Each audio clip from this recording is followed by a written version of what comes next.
Hey, it's Tim, licensed loan officer, MLS number 1866731. Welcome to my channel. Today we have an exciting video. What we're going to talk about is questions to ask your lender.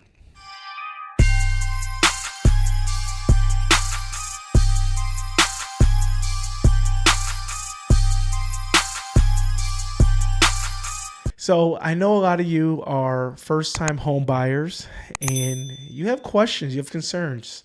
It's like, what lender do I choose? What questions do I ask? And things like that.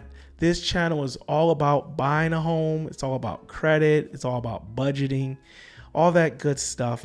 But today we're going to talk about questions that you will want to ask your lender. Now I'm going to go ahead here and share my computer screen to my tablet, and then we'll get into the presentation. Okay, perfect. So here's the presentation here. Like I said, we're talking about questions to ask a lender. And before we get started, I just again want to welcome you to the channel and let you know about the Tim Tom Team Promise. Now, I would love to take all the credit, but I have a wonderful team behind me that helps me get these loans closed on fast and provide great service. But this is some of our promises that we will do. We'll help you determine your needs and goals. We'll walk you through the loan process. We'll describe the current interest rates and also the market. We will assist with your pre-approval, provide constant updates, and most importantly, get your loan closed fast. So welcome so much to my channel, and let's get into the questions that you will want to ask your lender. And I just want to read this statement here real quick for you. When you are considering taking out a loan, there are many lenders available with different terms and conditions. So it's important that you know what to ask the right lender for your needs. The following questions you need to ask a lender before taking the steps in buying a home. So very important. I know there's a lot of different lenders. I mean, there's brokers, there's direct lenders, correspondent lenders. So no matter who you decide to work with to get your pre-approval, it's important that you ask a few questions, and that's what we're going to go into in this video. You want to ask some questions and make sure that lender is a good fit for you and you're a good fit for them. Yes. Okay.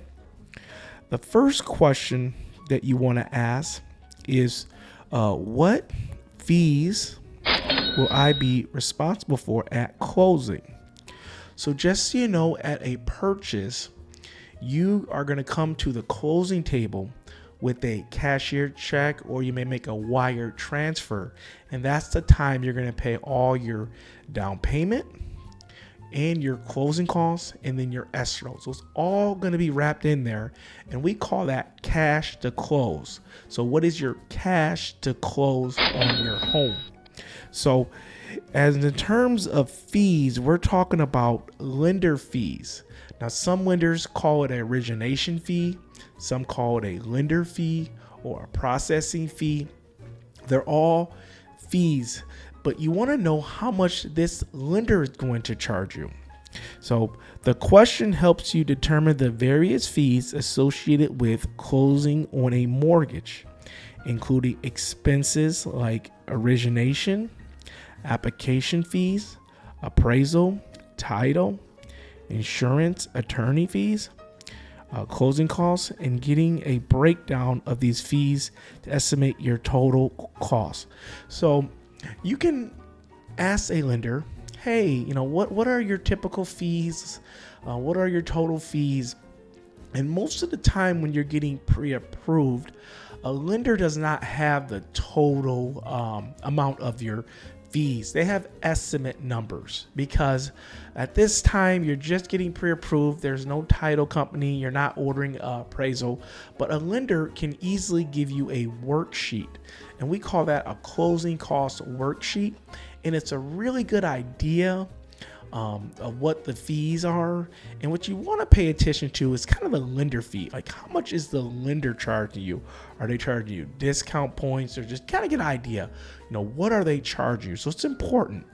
And I'll tell you why later on, but that's a good question just to kind of ask, hey, what are some of your typical fees? What am I expected to pay? What goes to you and that, and just kind of get a ballpark. And then we'll go more in detail on this later on, but that's a good question to ask. Just find out, what are you charging me, for you, the lender, and then what's kind of an estimate for those other fees. And then I can go kind of in detail in some of these real quick for you. So the origination fee, that's a lender fee. Application fee is a lender fee. The appraisal usually goes to the appraisal company. Title, goes to the title company. Insurance, you can usually shop around for your homeowner's insurance. Usually owner title policy insurance, that's kind of optional. Attorney fees would be like the notary or attorney.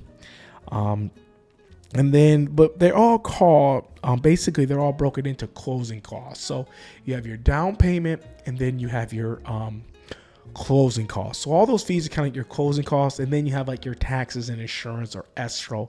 That's not really a cost. That's just associated with the property. But double check, ask the lender, what are their typical fees and costs, and just kind of get an idea. The next question, which is a very important question. Now, you would think this would be pretty obvious, but some people don't ask. What will be your monthly payment? Now, remember, lenders will pre-approve you based on your pre-tax income.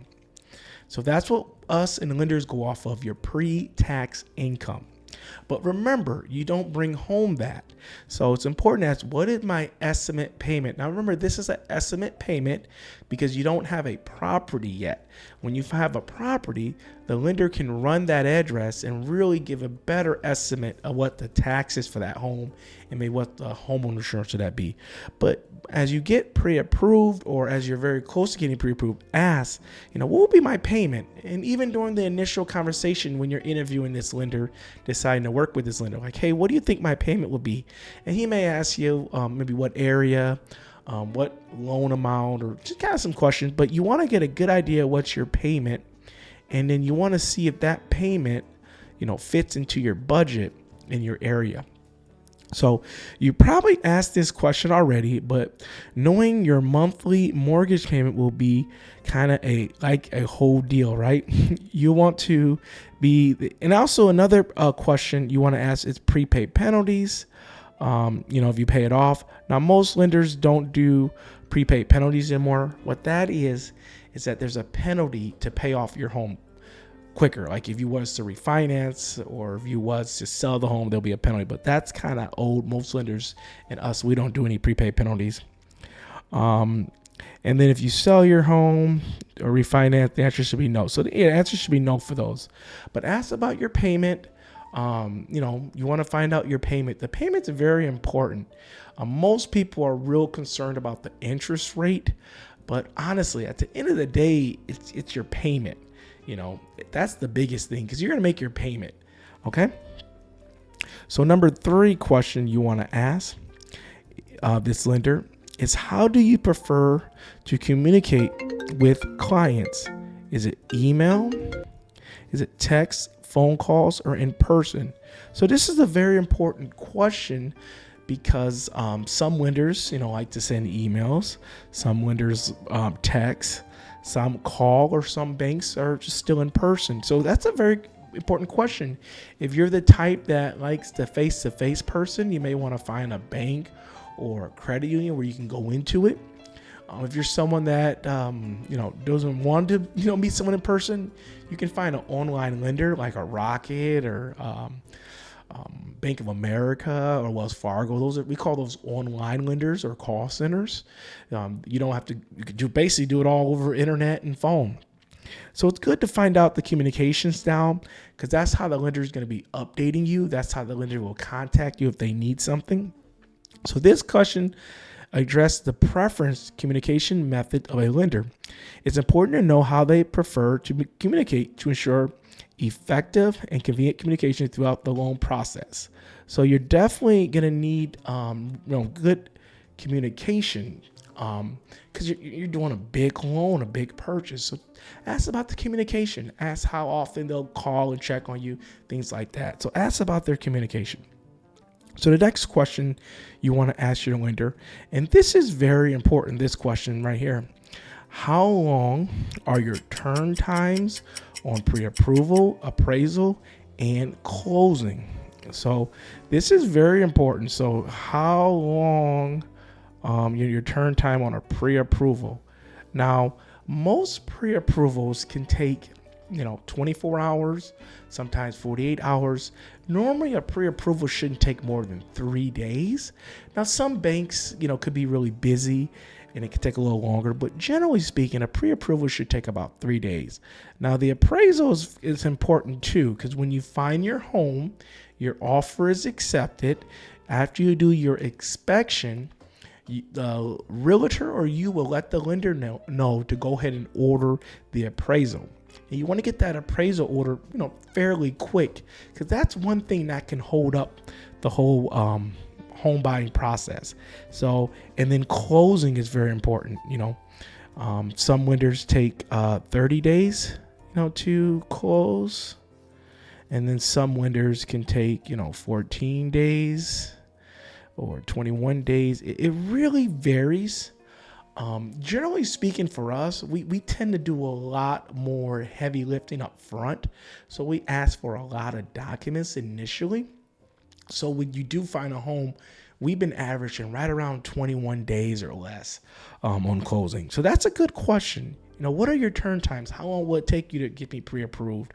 And if they do take a long time getting pre-approved, go ahead and get your pre-approval, but that might be a sign that this lender is kind of slow.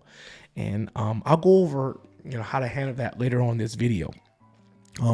This question helps you determine the expected timeline for key milestones in the loan process. So key milestones is the pre-approval is the initial step. Determine how much you can borrow, the appraisal to assert the value of the property, and closing is the final step to complete the purchase. Knowing the term times will help you plan out realistic expectations. Yes, a lot of people want things done yesterday. So asking these lenders these questions is going to really help you, because I don't want you stressed out, am I approved? Asking questions, calling, emailing, texting. Just if they already told you it's going to be about 30 days, then expect it to be 30 days. But also look at your purchase contract. Remember, you signed a purchase contract with the sellers on a certain day that you have to close. So most lenders are going to follow that purchase contract and get you closed on that day. We try to close before that, like 3 weeks, and then contact, the realtor, the sellers, and everybody. And, we all coordinate a sooner closing. But it's always best practice to have a purchase contract for 30 days. And if you close early, you can just do an addendum. You sign that, the seller sign that, everyone signs that and close early. But asking lenders their term times is very important. And also having your realtor have that talk to your lender too, so they both can work together for you, okay? All right, let's go to the next question. Now, this is another important question. What type of mortgage is best for me? Now, this is a really good question, and I'll follow up with this question. It's what type of loan programs you have to offer. Now, you may not know, what loan program that lender chose or gave you, but you can always ask. Some popular loan programs for first-time home buyers will be, of course, FHA, conventional. Those are the two main ones. But there's other ones. There's USDA, 0 down payment. There's VA, 0 down payment. There's also down payment assistance programs. So you want to ask that lender, what programs you offer. Do you have down payment assistance? Why did you choose this program? A lender should be able to explain to you what program they chose for you and why. If you have a specific loan product in mind, such as a FHA loan or VA loan, it's important to confirm the lender has experience. This is a very important experience working with these particular types of loans. Their familiarity with the product can streamline the process to ensure they are knowledgeable about any specific requirement guidelines. Now, some banks do not do government loans very well. Okay. It means they're not very good at FHA. With FHA, you have to order a case number. You have to meet the HUD requirements. So some lenders are not good with FHA. And if you're looking for FHA, this might be a good question to ask. Okay. And some lenders are really good with FHA and maybe bad with conventional. So you want to talk about them and then do a little research and ask them on the phone, it's a good question. Okay. So I've seen a few banks that just didn't offer FHA, and a client came to me and told me their bank didn't offer it. And I said, well, we offer FHA and we do a really good job at it. So I ended up, helping them. Okay. So what's the next question here? Now, this is another important question. What are the down payment requirements? Okay. Now, you remember, as a first-time home buyer, it could be 3% down. It also can be I'm sorry, I can't write here. I'm still getting used to this tablet. Okay. It could be 3.5% down, or it could be 0% down. And then you would just pay your 0% down, and you just have to pay your closing costs. If you use a down payment assistance program, closing costs. It'll be closing costs and escrow. So it's important to ask that lender, what are the down payment requirements? Now, normally, if you're a first-time home buyer, like I said, it could be 3.5%, 3.5%. It even could be 1%. It just depends on the program you pick. But the important question, because you want to know how much money you're going to need to close on this loan. This question seeks clarity on the minimum down payment required for the loan you are considering. Different loan programs have various down payment requirements, and understanding this will help you assess your financial readiness and plan accordingly. It's important to note that down payment requirements can depend on factors like loan type. Can I write on this tab at loan type? Loan to value ratio, and your credit profile. Yep, your credit profile. Generally speaking, the better your credit is, the lower the down payment can be a little bit, or the more loan programs you can offer. But this is another important question you want to ask a lender. Okay. So let's go to the next one here. Now, this is the question I get a lot, and this is a question everyone likes to ask. It's, what is your rate? What is my rate? Now, I have to note something now. When you're getting pre-approved, you can ask about the interest rate, but interest rates change every day. And now, it could take you 3 weeks to find a home. It could take you a month to find a home, 2 months, 3 months. I mean, some people, it can take 6 months. So whatever interest rate the lender quotes you, just remember the interest rate is not important at this point. The biggest thing is your payment, okay? Because when you find a home and you put in an offer, your offer's accepted, and you sign your purchase contract, now you have a contract. So you have a contract in hand. You paid your earnest money deposit. You have a contract in hand. So now what I recommend you doing is send that purchase contract to your lender, the one that got you pre-approved, and maybe one other lender. And what they're going to give you is a loan estimate. And with that loan estimate, you want to review that and look at the rate, but also look at page 2 of the loan estimate, page 2 of the loan estimate, section A, and see if they're charging you discount points. Discount points sometimes is that a lender is giving you a lower rate, but you're paying for that lower rate with prepaid interest. So you're going to pay for it a little bit. So you want to always get a second opinion. And that's why I told you that when you're shopping rates and you don't have a contract, you don't have a home, it really doesn't matter, because someone will just tell you a low rate. But do you have a home? No. So when you find a home, then it's the time to take that contract to maybe one or two, maybe three lenders and ask for a loan estimate. And once you get your loan estimate, make a choice. So after you have your purchase contract, then it's okay to shop around, ask about a rate.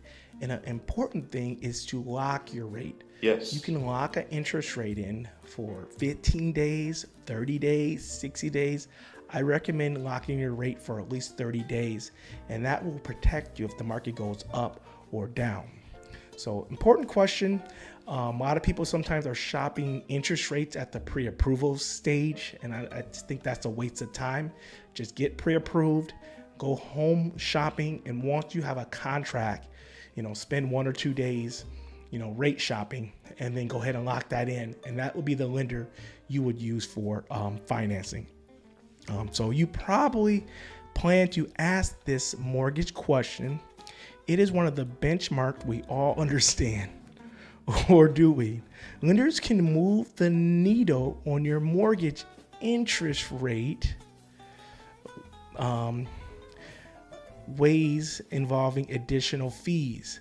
So you got to be careful, because one lender can give you a lower rate, but all they're doing is charging you additional fees for it. And you want to make sure it makes sense, because sometimes if you buy down the rate or pay discount points and you refinance a year later, then you didn't get your return on investment. Does that make sense? You didn't break even. So if you paid money to buy down the rate, they call it buy down or discount points, but then a year later rates drop and then you refinance, you paid for this lower rate and then refinance, so you didn't break even. So you have to be careful if it makes sense. And a lot of first-time home buyers don't understand that. They just want the lowest rate and they pay for that rate. So just be careful with that. I helped a client the other day, and we didn't do any discount points because we're planning on refinancing when rates go down in 2024 later this year. So any questions for you? That's all I have for you. Any questions? If you have a question, go ahead and comment down below, okay? Leave me a comment, and I will answer that for you, okay? So if you have a question or a comment, I hope this helps. So when you go out and looking for a lender to get your pre-approved, make sure you ask these questions and make sure that lender is a good fit for you and you're a good fit for that lender. And also, like I said, if you have questions, concerns, you can always comment below or contact me. I'd love to talk to you, love to help you. So thanks so much, and I'll see you again in the next video. Thanks.